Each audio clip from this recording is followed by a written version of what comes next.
అపోస్తలుడైన పౌలు ఎఫెసీ పట్టణంలో ఉన్నటువంటి సంఘానికి మరి చక్కని విషయాలు తెలియజేస్తున్నటువంటి మాటని మనం చదువుతున్నాం.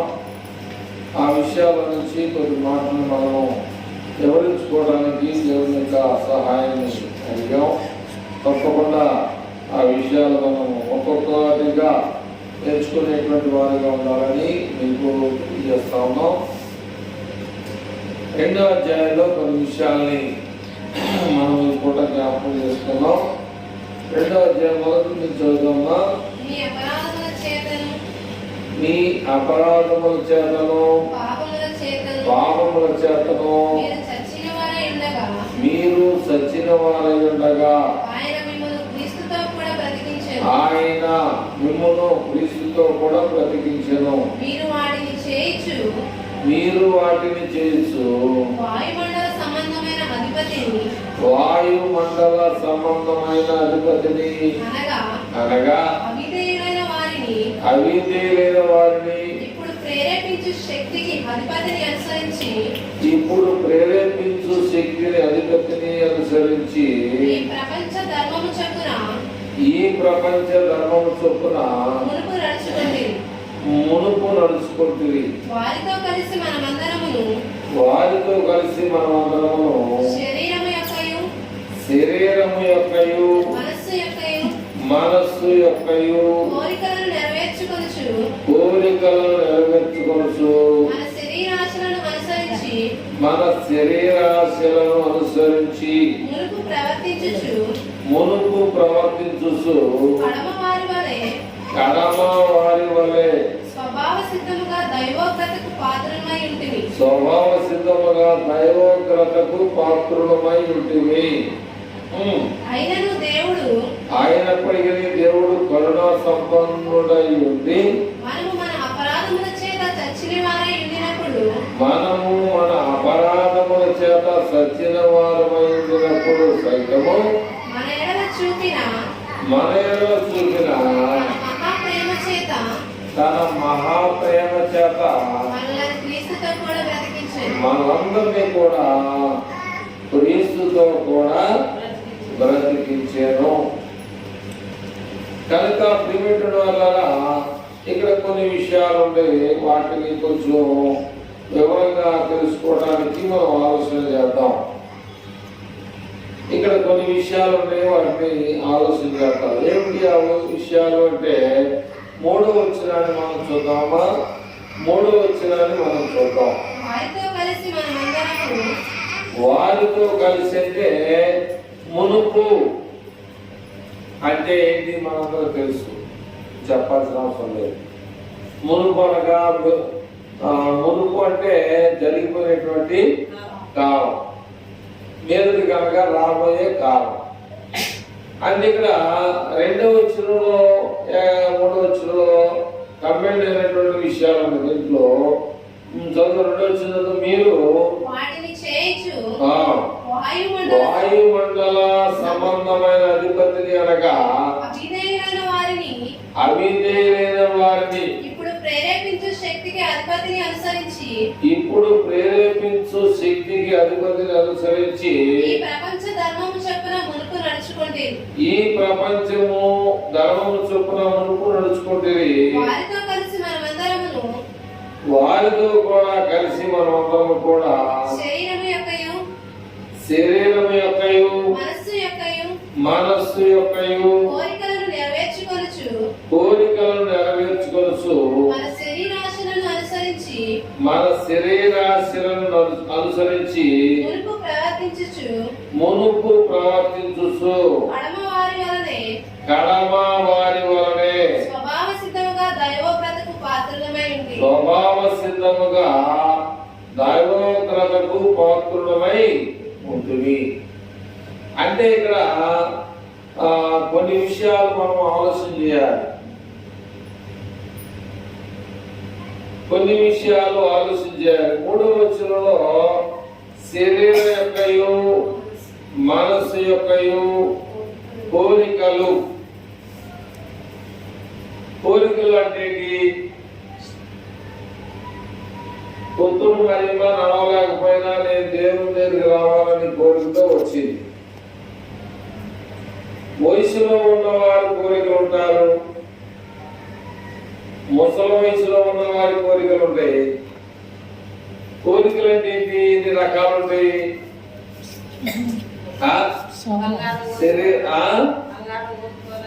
అదో కోరిక, అదో కోరిక. ఇంకా శరీరంలో ఎన్ని కోరికలు ఉన్నాయి? చాలా ఉన్నాయండి. కొన్ని చెప్తారా? చెప్పదట్టగా చెప్పదట్టండి. ఋతుమా చిట్టుమా చెప్పదట్టకండి. శరీరంలో ఉన్న కోరికల్ని మనం చెప్పాలి. శరీరంలో కోరికలు ఏముంటాయి?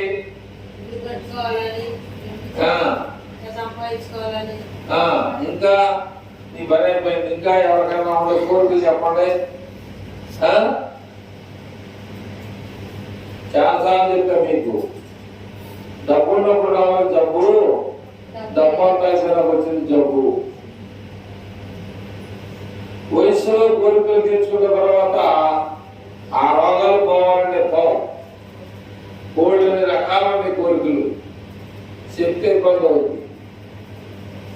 అయినప్పటికీ కూడా దేవుడే ఉన్నాయంటే, అయినప్పటికీ కూడా దేవుడే ఉన్నాడు. నీ పాపములు, నీ అపరాధముల చేతను, పాపముల చేతను మీరు చచ్చిపోయిన వారైనప్పటికీ కూడా దేవుడు అంటే ఆయన ఎవరు? ఆయన అన్నాడు. ఆయన అంటే ఎవరు? వాక్యం చాలా జాగ్రత్తగా తెచ్చుకోవాలి. ఇది పాఠం అన్నమాట. ఆయన ఏమన్నా? ఆయన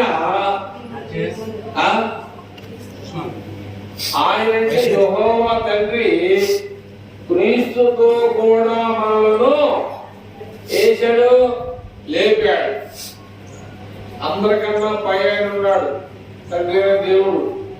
యేసు ప్రభు గారు కూడా ఒక వ్యక్తి పుత్రుడు మహిమలాగా ఒక ఆమె, ఆమె ఇద్దరు కొడుకులు ఉన్నారు.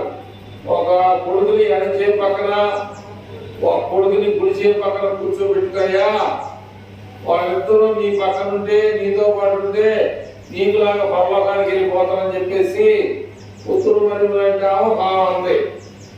అయితే దేవుడు ఏమన్నాడంటే, అది నా తండ్రి చిత్తం కాదు,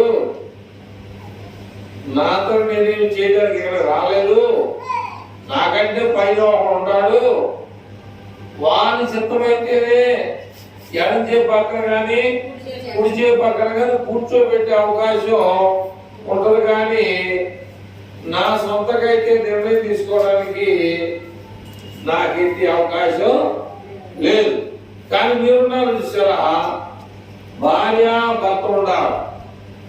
భార్య భర్త కనుక వాళ్ళకి ఎంతమంది పిల్లలు ఉండాలి?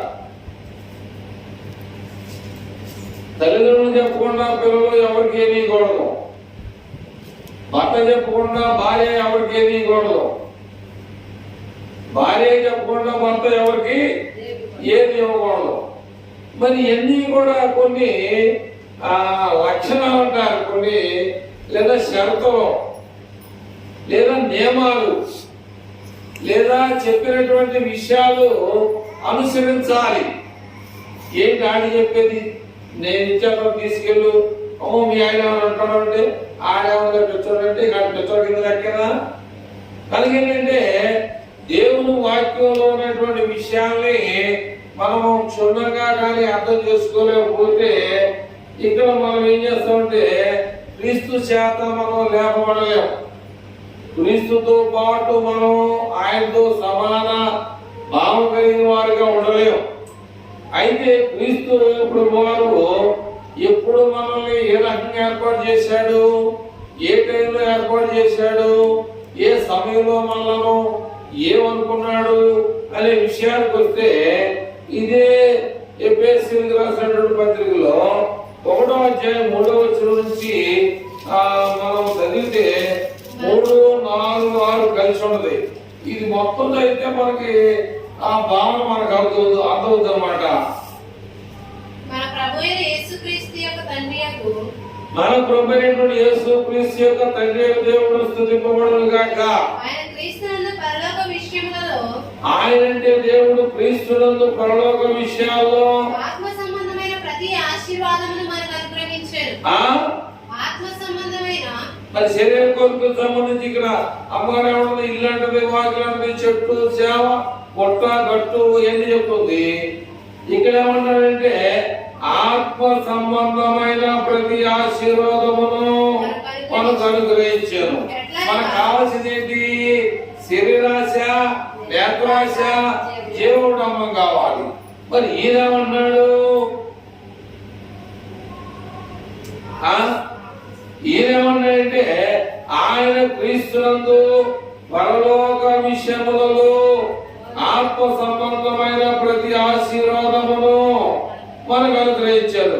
ఎట్లాగా చదువు? మన ప్రియునియందు తాను ఎట్లనగా తన ప్రియునియందు తాను ఉచితముగా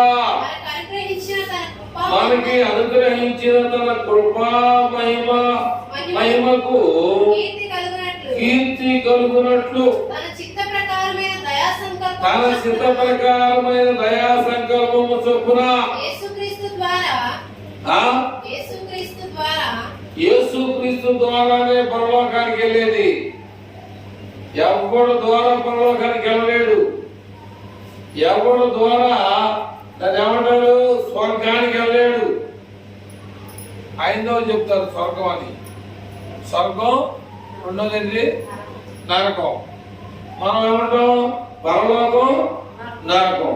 కాబట్టి ఇక్కడ ఏమన్నాయంటే ఎట్లనగా తన ప్రియుడు తాను మనకు ఉచితముగా అనుగ్రహించినటువంటి తన కృపా మహిమకు ఏం కలగాలి? కీర్తి శేషులు. కీర్తి చేసులంటే ఎవరికి పెట్టాలి? క్రీస్తు. కీర్తి చేసులంటే ఎవరికి చెప్పాలి? కీర్తి శేషులు అని ఎవరికి పెట్టాలి?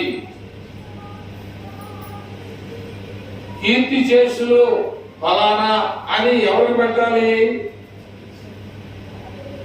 చచ్చిపోయిన వాళ్ళందరూ పెట్టకూడదు. ఆడు ప్రజలకి మేలు చేసిన వాడై ఉండాలి. ప్రజలకు బాగా ధర్మం చేసిన వాడై ఉండాలి. ఒక విషయాన్ని మనం చూద్దాం. అపోస్తుల కార్యాల గ్రంథము 10వ అధ్యాయము. అపోస్తుల కార్యాల గ్రంథం 10వ అధ్యాయం మొదలు చదివితే ఆయన పేరు ఆయన పెట్టవచ్చు కీర్తి శేషులని. చదువు. ఇటలీ పటాలమనబడినటువంటి పటాలంలో శతాధిపతి అయినటువంటి కొర్నేలి అనేటువంటి పేరు కలిగిన వాడు, భక్తి కలిగిన వాడు ఉన్నాడు. కైసరేయుడు ప్రాంతంలో ఉన్నాడు.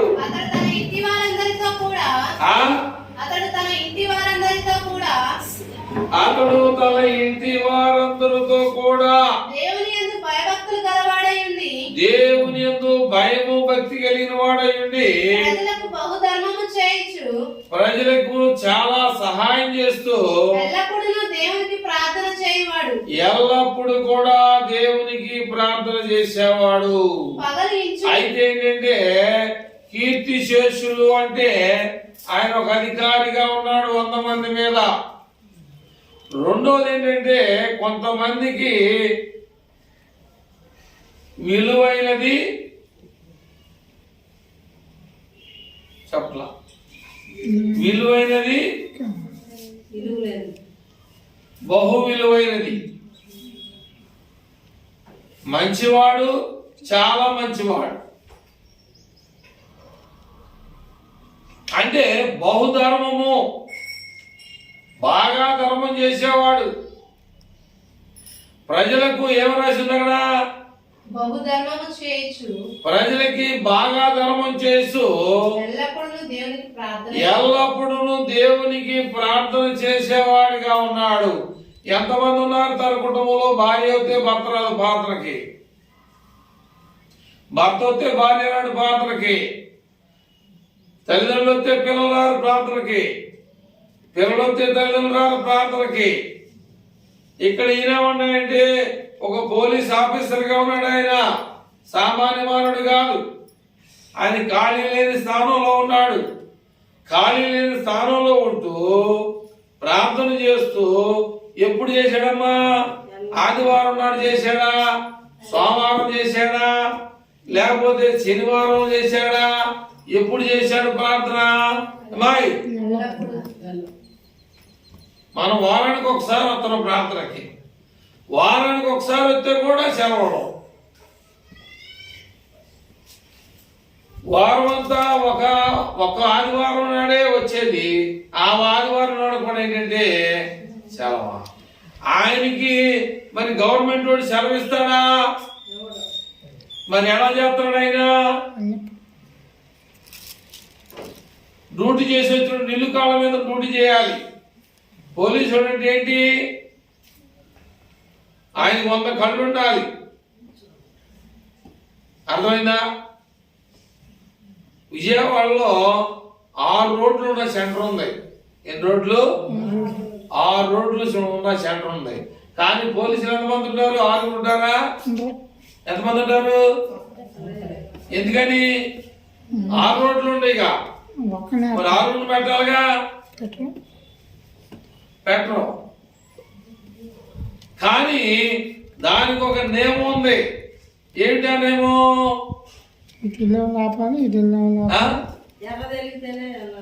దాని సిగ్నల్ లైట్లు ఉంటాయి అన్నమాట.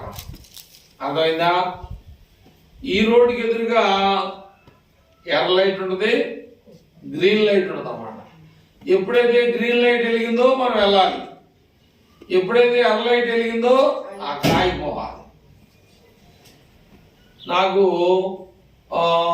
అమెరికాలోనో లేదా ఎక్కడో ఇతర దేశాల్లో ఒకవేళ లైట్ ఎర్ర లైట్ వెళ్ళినా కూడా వెళ్ళిపోయానుకో, అక్కడ కెమెరా ఉండదంట. ఆటోమేటిక్గా నీ కార్ నెంబర్ ఆటోమేటిక్ తీసుకొని ఆ కెమెరాలో పనివాడు చూసి నీ పేరు బిల్లు కొట్టేసి మీ ఇంటికి నువ్వు ఏం చేసావు?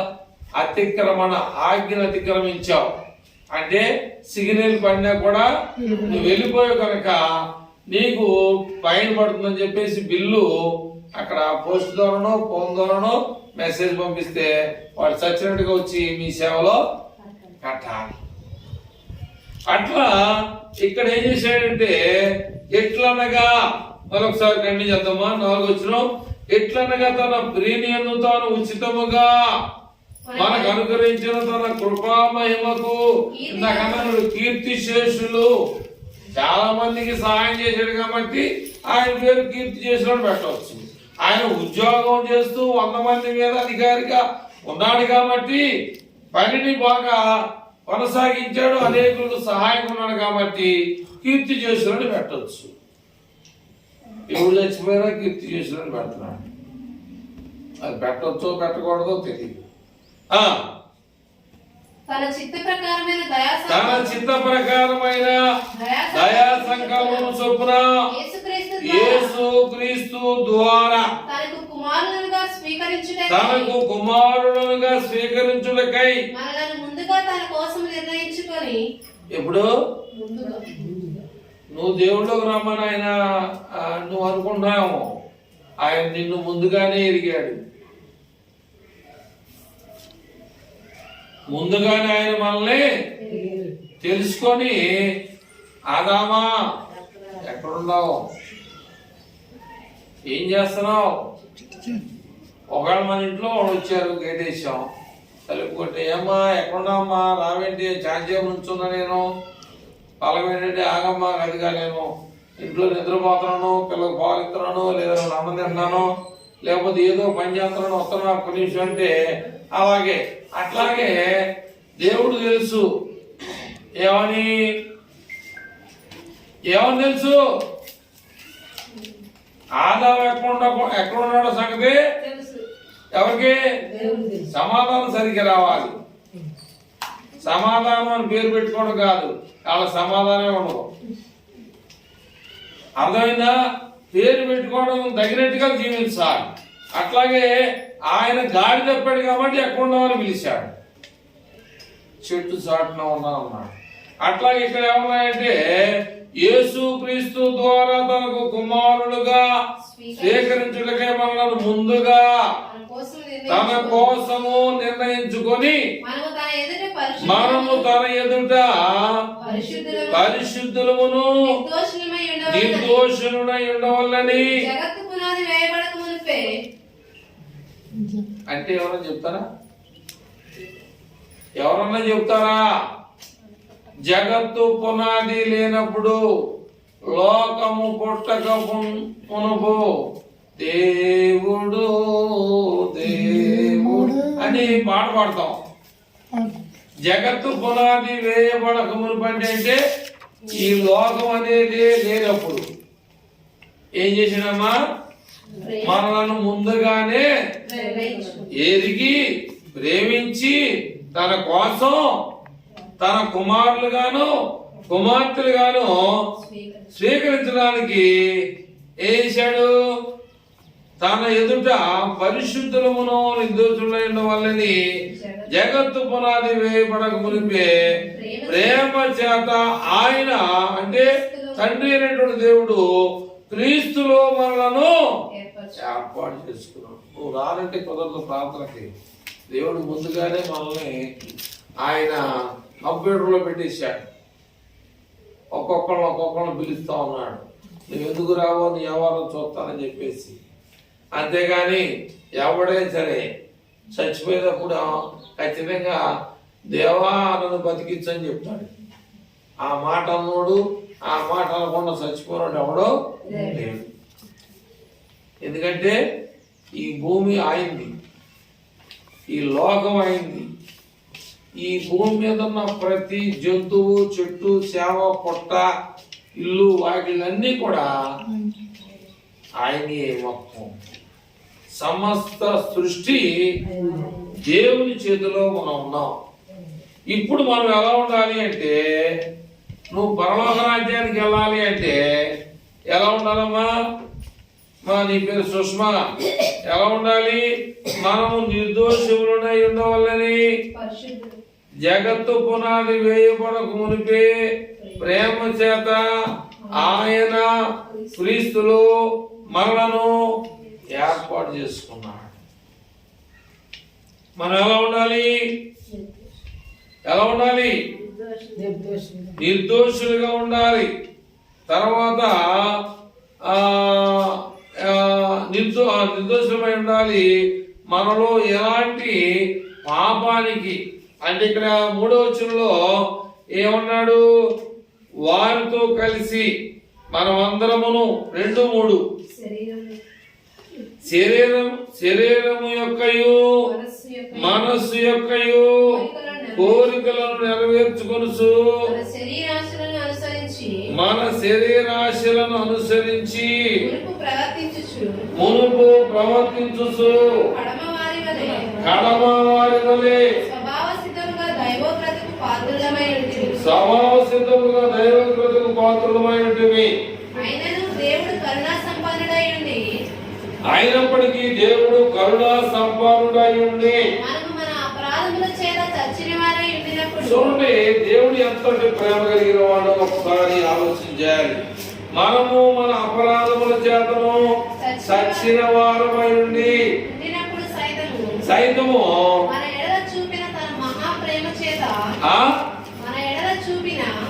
ఎడల చూపిన ఏ మాట మాట్లాడుతున్నారంటే తన మహాప్రేమ చేత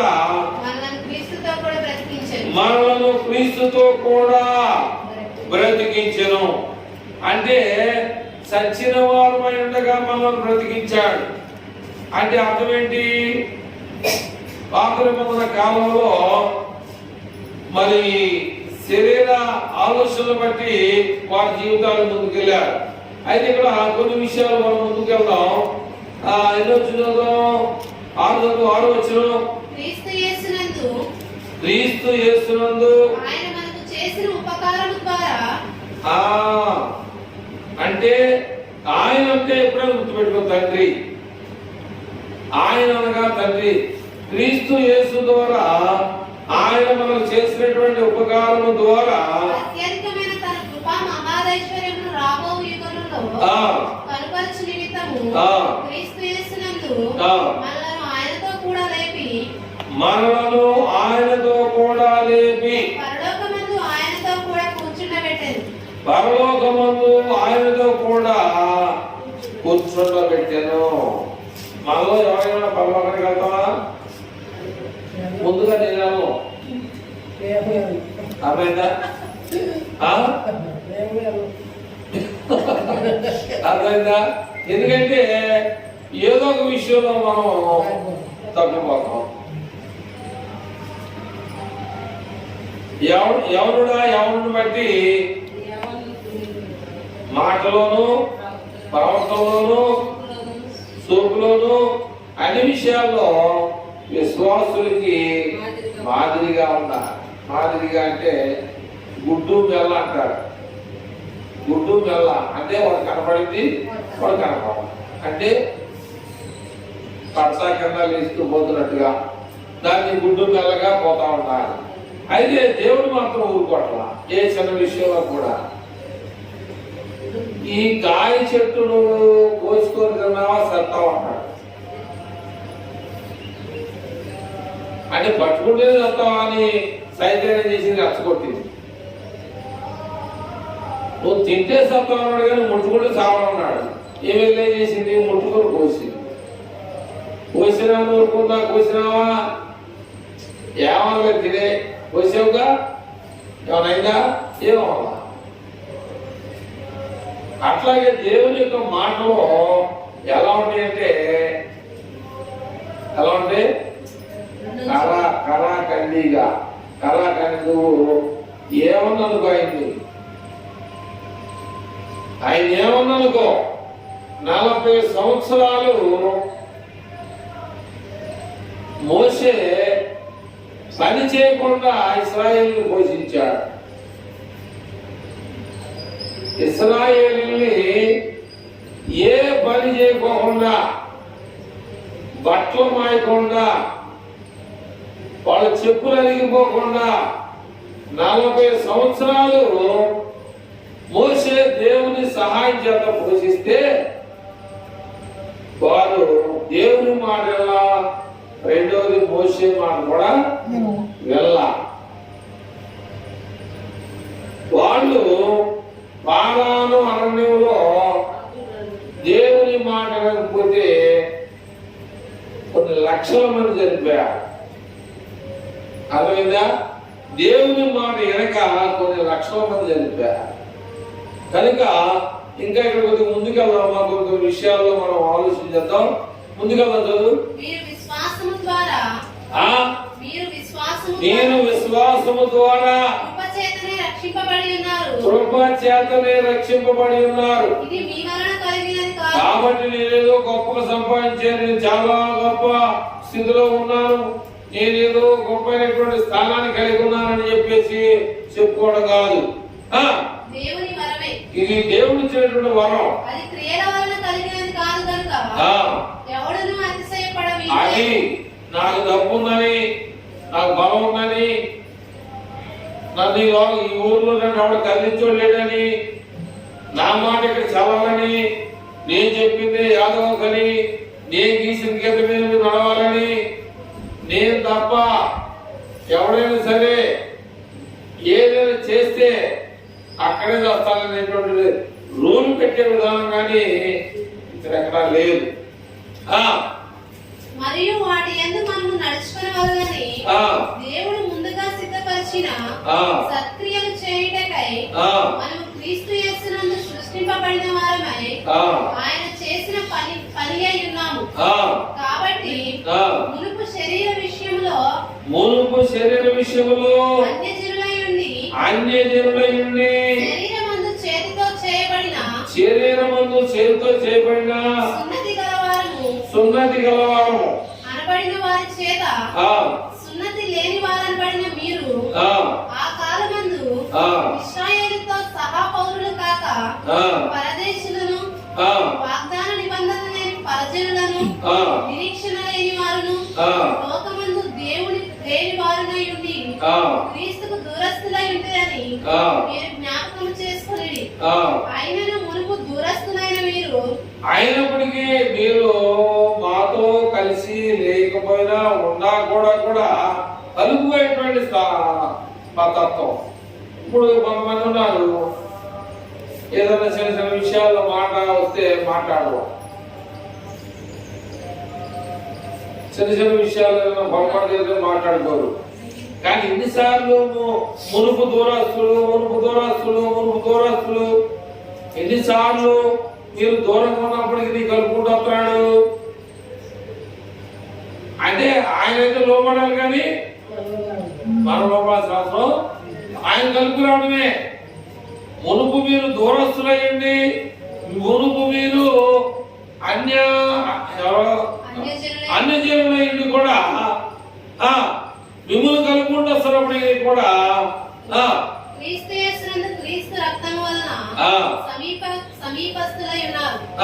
ఆయన మన సమాధానమై ఉండి మీకును మాకును ఉండిన ద్వేషమును అనగా విధి రూపకమైన ఆజ్ఞలు గల ధర్మశాస్త్రమును తన శరీరమందు కొట్టివేయట చేత మధ్యగోడను పడగొట్టి మన ఉభయములను ఏకము చేశారు.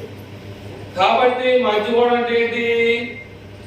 మధ్యగోడను పడగొట్టి మన ఉభయల్ని అంటే అన్ని జనులైనా ఉన్నాయి, దేవుడి చేత నడిపించబడే వారిని అందరినీ కూడా ఏం చేసేయండి.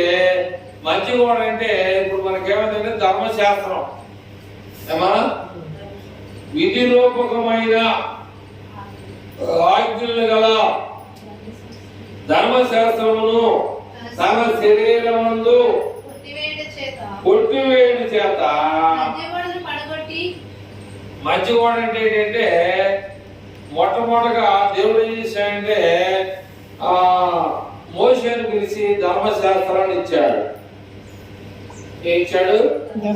ధర్మశాస్త్రాన్ని ఇచ్చాడు. కాబట్టి ధర్మ కాట విన్నారా మీరు ఎక్కడన్నా? ఎక్కడ?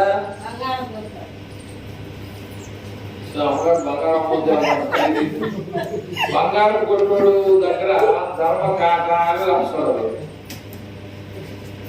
ధర్మకాట, ధర్మం అంటే మంచిది, అధర్మం అంటే చెడు అయింది. ధర్మకాట అంటే కరెక్ట్గా అది ఇది సమాన భావంగా ఉండాలి, ఏది తక్కువగా ఉండదు. అట్లాగా ఏమన్నా ఇక్కడ ఉభయుల మధ్య ఏకం చేశాను. మధ్యలో ఆయన విధులోపోయినటువంటి ఆజ్ఞలు గల ధర్మశాస్త్రం అంటే పాత నిబంధన, సత్యం, న్యాయం, ధర్మం. అదైనా పాత నిబంధన అంటే ధర్మశాస్త్రం. విధిలోకమైనటువంటి ధర్మశాస్త్రంలో ఏముంది? ఇప్పుడు అడ్డుగోడ. అడ్డుగోడ అంటే ఏంటంటే ఓల్డ్ టెస్టిమెంట్ లో నువ్వు ఉన్నావా, కొత్త నిబంధనలో నువ్వు ఉన్నావా? దేంట్లో ఉన్నావు నువ్వు? అది మనకు కావాలి.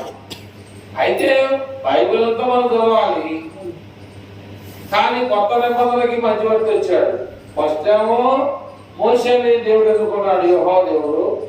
ఈ తర్వాత ఏం చేశాడంటే వీళ్ళందరూ చెప్పినా కూడా ప్రజలించలేదని చెప్పేసి యెహోవా దేవుడు ఏం చేయడం, మానవుడుగా ఒక కన్యక గర్భం ద్వారా దేవుడే పుట్టాడు.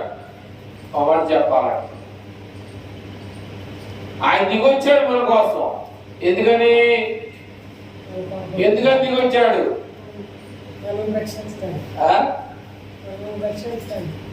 మనమందరం మన తల్లిదండ్రులు పుట్టినప్పుడు అయింది కూడా వాళ్ళు మన పరలోకాన్ని తీసుకెళ్ళారు. మన అమ్మ మన నాన్నలో మనలను దేవుని దగ్గరికి తీసుకెళ్ళలేడు. దేవుని దగ్గర తీసుకెళ్ళేది ఎవరంటే నేను అదే చెప్పా, 1 అధ్యాయం చెప్పేసి ఇప్పుడు జగత్తు పునాది వేయబడక మునిపే ప్రేమ చేత మనను క్రీస్తులో ఏర్పాటు చేసుకున్నాడు. నువ్వు రాను అన్నా కూడా నీ జుట్టు పట్టుకుని వస్తావు, లేకపోతాడు ఆయనే. నేను రాను ప్రార్థన కానీ నువ్వు అన్నా, ఎందుకంటే మనమందరం కూడా ఆయన సొత్తైన ప్రజలము. మనమందరం కూడా ఎవరి సొత్తు? దేవుని సొత్తైన ప్రజలము. నేను మా తండ్రి సొత్తును కాదు, నేను మా తల్లి సొత్తును కాదు. వాళ్ళు నాకు ఎంత సంపాదించినా సంపాదించకపోయినా నేను నువ్వు మనందరూ కూడా దేవుని సొత్తైన ప్రజలము. అందుకోసమే ఆయన ఏం చేశాడంటే మనందరి కోసం పురమీదుల్లో కొట్టబడ్డాడు. అందుకనే ఆయన మనందరి కోసం ఒళ్ళంతా కూడా ఖాళీ లేకుండా పుట్టాడు. ఆయన రక్తం ఇంకేమన్నా ఉందని చెప్పేసి శిలువ మీద చేసినా కూడా ఒకటి తీసుకొచ్చి దక్కులో బళ్ళు పెట్టి పొడిస్తే శివుడు అక్కడికి ఏమొచ్చింది మీరు ఏమని చెప్తారా? నీరు గారికి. అర్థం ఏంటి? రక్తం అంతా కూడా ఎవరి కోసం కాచాడు? మనందరం కూడా రక్తంలో కడగబడాలని ఆ రక్తాన్ని మన మీద పోసాడు. ఎడ్ల ఎక్కయు మేకల ఎక్కయు రక్తము ఎప్పుడు జరిగినది? పాత నిబంధన మోసే ధర్మశాస్త్రం ద్వారా అది జరగబడింది. ఇప్పుడు యేసు ప్రభువు యొక్క రక్తం అంతా కూడా కాచేశాడు కనుక ఇప్పుడు ఎద్దుల యొక్క రక్తం మనకు అవసరంలా, మేకల యొక్క రక్తం మనకి అవసరంలా. ఇప్పుడు యేసు ప్రభువు యొక్క రక్తం మాత్రమే మనలను పవిత్రులుగా చేయడానికి, ఆయన రక్తం ద్వారా మనం పరిశుద్ధులుగా ఉండడానికి ఆయన మన కోసం చనిపోయాడు, సమాధి చేయబడ్డాడు, ఇదే రోజున తిరిగి లేపడ్డాడు. ఈ రోజు గవర్నమెంట్ తల ఉంచుకొని సెలవు ఇచ్చింది, కానీ మనం తలెత్తుకొని పరిగెళ్తాం.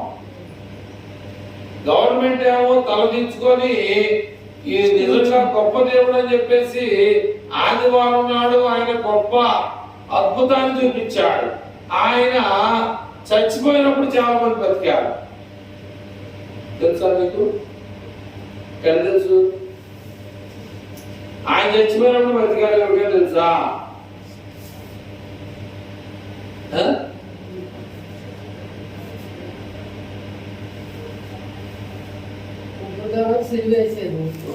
సమాధానం తెలియదేవుడు ఆకాశం 2 పాయలుగా చించబడింది. సమాధుల్లో ఉన్న వాళ్ళు లేపాడు ఉందా లేదా? నేను అవ్వలేదు, తీయడానికి భయం లేదు. సమాధుల్లో ఆయన చచ్చిపోతే 100 మంది బతికారు. అర్థమైందా? ఆ యేసు ప్రభు చచ్చిపోతే 100 మంది మేలు జరిగింది. చూడండి, చచ్చిపోయిన మేలు జరిగింది, తిరిగి లేచినా కూడా ఎంతో మంది ఆయన చూడాలి. నిజంగా ఎక్కడ నిజంగా చెప్పాడు, ఈ భూమి చచ్చిపోయిన లేకపోయింది చూద్దాం అని చెప్పేసి అనేక మంది తెల్లారి కాకముందే మొదలుపోయి ఆ కన్నా ముందే చెప్పాడు. ఇవాళ ఐదవులే కానీ అనేక మతస్థుల వారిని యేసు ప్రభు వారిని వెంబడిస్తున్నారంటే ఆయన చేసినటువంటి కార్యాలు సత్యమైనవి కనుక. అంతేగాని ఎవడో రాడు. ఎందుకు వస్తారు? ఏం జరిగితేగా ఇక్కడ ఒక బెల్లం ఇక్కడ పడేయండి, అట్లాగే తీసుకుంటేనే ఏదైనా వచ్చింది, తీసుకుంటే ఇది రాదు. కొద్దిగా చదువుకొని ముందుకు వెళ్ళిపోదమ్మా. 12 వచ్చిన కూడా అయిపోయిందమ్మా. ఎక్కడ చదువు? 15 వచ్చిన మనిద్దరిని ఆ మధ్య కూడా అంటే ధర్మశాస్త్రాన్ని ఏం చేయమన్నారంటే దాన్ని పడగొట్టేసేసి మనిద్దరు ఏకపోవడానికి గల కారణం ఏంటంటే కొత్త నిబంధనలో నువ్వు ఆలోచన చేయాలి, ఉభయం ఏకపోవాలి. ఇంకా చాలా మంది ఉన్నారు పాత నిబంధన యొక్క పాటించే చదువుతాట్లా నేను వినొద్దట్లా. పాత నిబంధన చదివేవాడు ఉన్నారు, కొత్త నిబంధన చదివేవాడు ఉన్నారు. యెహోవా దేవుడిని ఆరాధించేవాడు ఉన్నారు, యేసుక్రీస్తుని ఆరాధించేవాడు. యెహోవా దేవుడు దేవుడు కాదు, యేసుక్రీస్తు అంటారు. యేసుక్రీస్తు దేవుడు కాదు, యెహోవా అంటారు కొంతమంది. అంటే మనలో ఏమనకూడదు, విభేదాలు రాకూడదు. అందరి దగ్గర సమానంగా ఉండాలి. పంచిపెట్టేవాడు మంచి మనసుతో పంచిపెట్టాలి. నీ చుట్టం అని చెప్పేసి నీకు బలాన్ని పెట్టుకోవడం. పెట్టామంటే నీకే నీ నెత్తి మీద కొట్టుకేస్తాడు. నాకు తెలిసిన అని చెప్పేసి కొంచెం మాంసం మొక్క ఎక్కువ వేసేయంటే మన నెత్తి మీద కొట్టుకే పడుతుంది. ఆడు మంచి మనకేమవుతుంది చెడు అది. మరి చెట్టు మంచిడు కదా పక్కడు. దేవుడు ఏమంటాడు? సమానమే, అందరూ సమానమే. 15 అయిపోయిందమ్మా. ఇప్పుడు సంధి చేయించు ఆ ఈ ఇద్దరిని తన యందు ఒక నూతన పురుషునిగా సృష్టించి ఉభయులిద్దరిని కూడా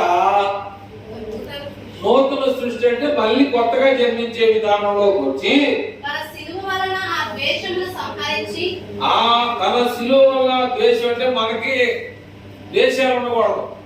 ఆ సిలువ వల్ల మన దేశాన్ని ఏం చేసి సంహరించడం అంటే తీసివేయటం.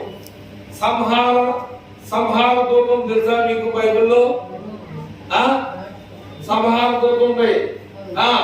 దాని ద్వారా వీరిద్దరిని ఏక శరీరముగా చేసి దాని ద్వారా మన ఇద్దరిని ఏక శరీరముగా చేసి దేవునితో సమాధాన పరచవలనని ఎలాగో చేసిన కనుక ఆయనే మనకు సమాధాన కారకుడై ఉన్నాడు. ఆయనే మనకు సమాధాన కారకుడై ఉన్నాడు. మరియు ఆయన వచ్చి దూరస్తులైన మీకును చాలా చెప్పుకుంటూ వస్తున్నాడు. దూరస్తులైన మీకును సమీపిస్తులైన వారికి దగ్గరగా ఉన్న మనకి సమాధాన సువార్తను ప్రకటించారు. ఇద్దరిని ఏకంగా ఉండడానికి సమాధాన సువార్తను ప్రకటించారు. ఆయన ద్వారానే మనం ఉభయములను ఒక్క ఆత్మయందు తండ్రి సన్నిధికి చేరగలము. కాబట్టి మీరిక మీదట పరజనులై ఉండగా మీరిక మీదట పరజనులను పరదేశులై ఉండక పరిశుద్ధులతో ఏక పట్టణస్థులను దేవుని ఇంటి వారునై ఉన్నారు. క్రీస్తు యేసే ముఖ్యమైన మూలరాయి అయి ఉండగా అపోస్తలులు చేసినటువంటి పునాది మీద మీరు కట్టబడి ఉన్నారు. చూడండి, ప్రతి కట్టడము ఆయనలో ఏం చేయబడుతుంది? చక్కగా అంటే ఈ బలం ఒకరుందా? ఈ బలం నిటాలు పోశాడు. అలాగే ప్రతి కట్టడము చక్కగా అమర్చబడి ప్రభువునందు పరిశుద్ధమైన దేవాలయమునకు వృద్ధి పొందుతున్నది. ఆయనలో మీరు కూడా ఆత్మ మూలముగా దేవునికి నివాస స్థలమైనటకు కట్టబడుచున్నారు. మనమందరం కూడా ఎలా కట్టబడుచున్నాము అంటే దేవుని ఆలయమై అన్నట్టుగా. ఆయన ఏమన్నా తెలుసా? మీరు దేవుని ఆలయమై ఉన్నారు. అర్థమైందా? మీరు దేవుని ఆలయమై ఉన్నారు. దేవుని ఆలయమును పాడు చేసిన వాడు దేవుడు వారిని పాడు చేయను అన్నది. ఇక్కడ అపోస్తలుడైన పౌలు మన ఎఫెసీలో ఉన్నటువంటి సంఘానికి చాలా మంచి విషయాలు, మంచి మాటల్ని ఆయన అక్కడున్న ప్రజలకి తెలియజేస్తూ ఉన్నాడు. సున్నతి గలవారు, సున్నతి లేని వారు అంటే ఏంటి అర్థమవుతుందా? అమ్మా ఎక్కడున్నారు? సున్నతి గలవారు, సున్నతి లేని వారు అంటే ఏంటి? ఈ మాట చెప్పి ముగిస్తా. చెప్తారా?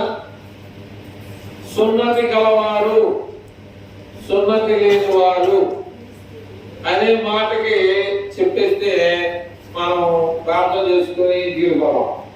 అర్థమైందా? సున్నతి గలవారు, సున్నతి లేని వారు అనే విషయానికి వస్తే ఆలోచన చేద్దాం. అర్థమైందా? ఆదికాండం 20వ అధ్యాయం ఇంకొచ్చి చూడమ్మా. 20వ అధ్యాయంలో 20వ అధ్యాయం చూడు. 21వ అధ్యాయము మొదటి నుంచి ఎక్కడ ఉంది? ఆదికాండము ఇలా మరియు ఈ దేవుడు అబ్రహాముకు ఆజ్ఞాపించిన ప్రకారము అతడు 8 దినముల వాడైన ఇస్సాకు వలె తన కుమారునికి సున్నతి చేశాను. యేసు ప్రభు కూడా చేశారు. ఏంటి ఆ సున్నతి గలవారు అంటే సున్నతి చేయబడిన వారు, సున్నతి లేని వారు అంటే అప్పుడు పాత నిబంధనలో మొట్టమొదటిగా ఏం జరిగింది? మొదటిగా ఏం పెట్టాడు ఆజ్ఞ?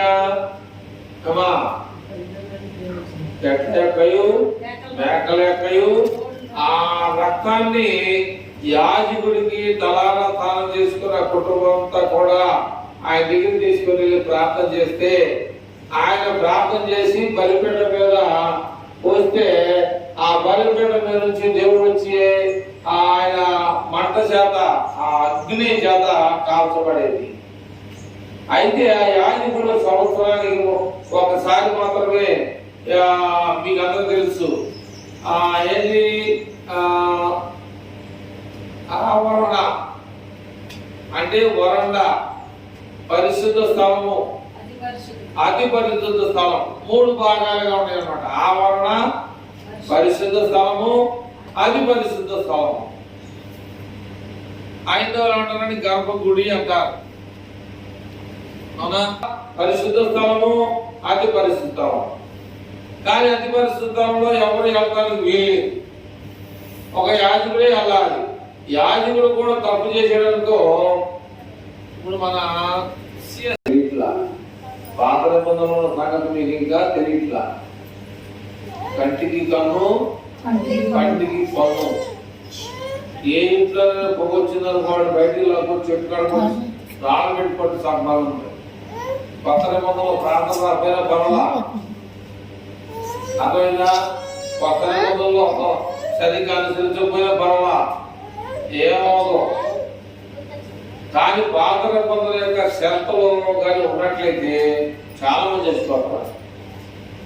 అందుకనే ఆ అడ్డుగోడని అర్థమైందా? ఆ అడ్డుగోడని మనం తొలగించి మనందరం కూడా ఉభయులందరూ కూడా చిన్న పెద్ద తారతమ్యం లేకుండా అందరినీ ఉభయులకి ఏం చేశాడు? ఏకపరిచాడు. ఏకత్వం అంటే అందరూ ఐక్యతగా ఉండాలి. పాత నిబంధన కాలంలో ఉన్నటువంటి షరతులు కానీ ఉన్నట్లయితే చాలా మంది చెప్పుకోవాలి. అర్థమైందా? ఎప్పుడు కూడా పొయ్యి రాజేయకూడదు. ఆ రోజు ఉపవాసం ఉండి ప్రార్థన చేయాలి. ఆ రోజు ఉపవాసం ఉండి విశ్రాంతి దినము నాడు ఏ ఎద్దు గాని గాడిని కూడా నమరేయడానికి కూడా వీల్లేదు. ఇవాళ మనం రొట్టి రాసి రసం తీసుకున్న వాళ్ళందరూ కూడా అనుదించే వాళ్ళు అన్నదిన్నారు, టిఫిన్ చేసే టిఫిన్ చేస్తున్నారు. అసలు ఏమి తినకుండా రొట్టి రాసి తీసుకోవాలి. అర్థమైందా? ఏమి ముట్టకుండా రొట్టి రాసి తీసుకోవాలి. అర్థం ఏంటి? దేవుడు తినదర్థం మనం లేదు కదా. అంటే ముందు ఎవరు ఉన్నారు? దేవుడు మనలో ఉన్నాడు. నువ్వు ముందేం చేస్తున్నావు? నీ కడుపు నింపుకున్నావు కాబట్టి నీ కడుపు రానన్నాడు ఆయన. ముందు నన్ను చేసుకో. ప్రాధాన్యత ఎవరికి ఇవ్వాలి? ముందు దేవునికి ఇవ్వాలి. దేవునికి ఇచ్చినాకే నువ్వు తినాలి. పోయిన వారం చెప్పా, ఏమని? అన్నం వండుకున్నవాడు చేట్ల బియ్యం కలిసి తీసి ఈ డబ్బాలు వేసి చూడాలి. అట్లా ముందు దేవునికి ఇచ్చి నువ్వు దేవుని పని చేయి, అప్పుడు నీ పని చేస్తా. అంతేగాని ముందు మన కడుపు నింపుకొని వచ్చి ఆయన రొట్టె తిన్నామనుకో నియమం లేదు. అందువల్ల నియమం లేదు. కడుపులో ఏమి ఉండకూడదు. సాయిబులు ఎక్కువ చెప్పి 2 ఏళ్ళ గమనం అంటే ఇప్పుడు చెప్పాడు 3 ఇక్కడ ఆడే 6 దాకా ఉండాలి. ఎప్పుడు తిని ఉదయం 5:30 ముందు తిని ఉదయం 5:30 ముందు తిని ఆడు సాయంత్రం 6 దాకా ఉండాలి. మనం ఇంటికాడ తిని వస్తాం. అయ్యగారు 2 గంటలుగా చెప్పాడు వాక్యం. 2:30 అయింది. ఏ వాక్యం చెప్తాం? అది ఏం చెప్తే ఎట్టగా అంటే వాడు 6 దాకా అయితే కడుపు కాల్చుకొని ఉండొచ్చు. నువ్వైతే ఉదయం తినవుతున్నావు కానీ 2 గంటల దాకా ఉండలేవు. ఎవరిది భక్తి కాదో మీరే నిర్ణయించుకోండి. 2 గంటల దాకే ఉండలేకపోతే వాడు 6 ఉదయం 5:30 ముందు తినేసాడు. 5:30కే ముందు తినేశాడు. 5:30 కూడా ఉండదంటాడా? ఎవరైనా తింటారా? 7 గంటలకే మనం అన్నం వెళ్ళాలి. సరే మన చిన్నప్పుడు అంటే పొలం పోయేటప్పుడు ఏంటి పెరుగనో లేదా నీళ్ళను పోసుకొని మీరు ఎవరైనా నీళ్ళను పోసుకొని తాగి ఉన్నారా? మీరు తాగే తాగలేదు, నేనైతే నీళ్ళను పోసుకొని తాగా. అట్లాగా ఉదయం 7 గంటలకంటే తినేవాడు. 5:30 ముందు ఏంటంటే కష్టంతో కూడుకున్నాడు. వాడు 5:30 ముందు తిని సాయంత్రం 6 దాకా ఉన్నాయంటే 2 గంటల దాకా వాక్యం చెబుతూ తప్పు.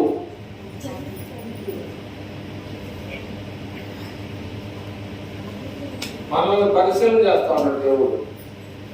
అర్థమైందా? నువ్వు ఎంతసేపు ఊరు పెట్టావు? నువ్వు ఎంతసేపు నీ కడుపు నా కోసం కాల్చుకున్నావు? ఎంతసేపు నువ్వు ఓర్పు కలిగి ఉన్నావు? ఆయన మన దేవుడు చూసే దేవుడు, మాట్లాడేది జాగ్రత్త. మనం చూస్తాడు. నువ్వేం చేసినా చూస్తాడు, నేనేం చేసినా చూస్తాడు. నేను సరిగ్గా వాటికి చెప్తున్నా లేదా? ఇక్కడ మాటలు చెప్పి ఇంకా ఏదో మాటలు పనికి మళ్ళీ మాటలు చెప్తా ఉన్నాం అనుకో, ఖచ్చితంగా రికార్డ్ అవుతా ఉన్నాం. ఖచ్చితంగా దేవుని దగ్గర రికార్డ్ అవుతా ఉంది. ఆ విషయాన్ని మనము అర్థం చేసుకొని చివరిగా ఒక మాట చదువుకొని మనమందరం కూడా ముందుకు కొనసాగుతానికి మనం ప్రార్థన చేసుకొని ముందుగా వాక్యం ఏమన్నాడంటే 2వ అధ్యాయంలో ఎఫెసీ పత్రిక 2 మీ అపరాధముల చేతను పాపముల చేతను మీరు చచ్చిన వారై ఉండగా ఆయన మిమ్మును తండ్రి దేవుడు మిమ్ములను క్రీస్తుతో కూడా బ్రతికించాడంటే నీకు ఎంతటి కృతజ్ఞత, నీకు ఎంత కృతజ్ఞత ఉంది? దేవుడి పట్ల నీకు ఎంత దయా జాలి గుణం, నీ ప్రవర్తన సరిగ్గా ఉందో లేదో చూసుకో. చచ్చిన వాడిని సైతం లేపగలిగిన వాడు ఆయన దగ్గర నీ యొక్క ఆలోచన ఎలా ఉంది? ఒకవేళ ఇంకా నీ జీవితం మార్పు లేకపోతే ఇదే మిక్కిలి అనుకూల సమయము, ఇదే రక్షణ దినం అన్నాడు. దినములు ఎలా ఉన్నాయి? శ్రద్ధగా ఉన్నాయి. ఏ సమయంలో ఏం జరుగుతుందో కూడా తెలియదు. 30వ తారీఖు నాడు మరి ఏమంటారు జడమనూరులో సేవకుల చూడడానికి నేను వెళ్తా ఉన్నా. సేవకుల చూడడానికి వెళ్తా ఉంటే ఆ వైష్ణవి లాంటి అమ్మాయి ఇంకా కొద్దిగా ఎత్తుకుంది, కొత్తగా నేర్చుకుంటామండి. నా మీదకి వచ్చేసింది. అర్థమైందా? నా మీదకి వచ్చేసేవారికి నా బండిల్ని ఆమెకు టచ్ అయింది, ఆ ముందు లాగేసింది అంతేస్తానని చెప్పేసి 2 బ్రేక్లు వేసేవారు. కాలు పెట్టుకునేటువంటి 2 క్లిప్పు, కాలు పెట్టుకునే క్లిప్కి టచ్ అయింది అనమాట. ఏదైనా 2 పడిపోవడమే, 2కి దెబ్బలు జరిగాయి. ముందుకి లాగింది. ఏమంటే సాలెంకులు మా అమ్మ స్టాండ్ కూర్చొని అది పైకి లేపలేదన్నాడు. 2 పడడమే, 2 ఇబ్బంది పడడం. చాలా జాగ్రత్తగా నేర్చుకో. బాగా వచ్చినప్పుడు మెయిన్ రోడ్, అది హైవే రోడ్డు. హైవే రోడ్ ఏంటి? క్షణంకి ఎదురు చూసేలో వచ్చేస్తుంది, ఇటు చూసేలో వచ్చేస్తుంది. 100 కళ్ళు పెట్టుకుని బయట దొరికితే తప్ప వాళ్ళు తిరిగి రాగలం. మనకి 100 కళ్ళు ఉండగానే దేవుని కళ్ళు మన మీద ఉండాలి. అర్థమైందా? 100 కళ్ళు మనకుండా కానీ దేవుడి కన్నులు మనం చూస్తే మనకి ఆయన నన్ను చూడబట్టి నేను మీకు వాటిని చెప్పగలిగే అవకాశం ఇచ్చాడు. అర్థమైందా? మనం చాలా జాగ్రత్తగా లేకపోతే ప్రమాదానికి గురయ్యే పరిస్థితి ఉంది. ప్రమాదం ఆటోమేటిక్గా సైతాన్ని మన పక్కన ఉంటాడు, కొంచెం ఉంటాడు. ఆయనతో మనం చాలా జాగ్రత్తగా ప్రయాణం చేయాలి. కళ్ళు మూసుకొని ప్రార్థన చేసుకో.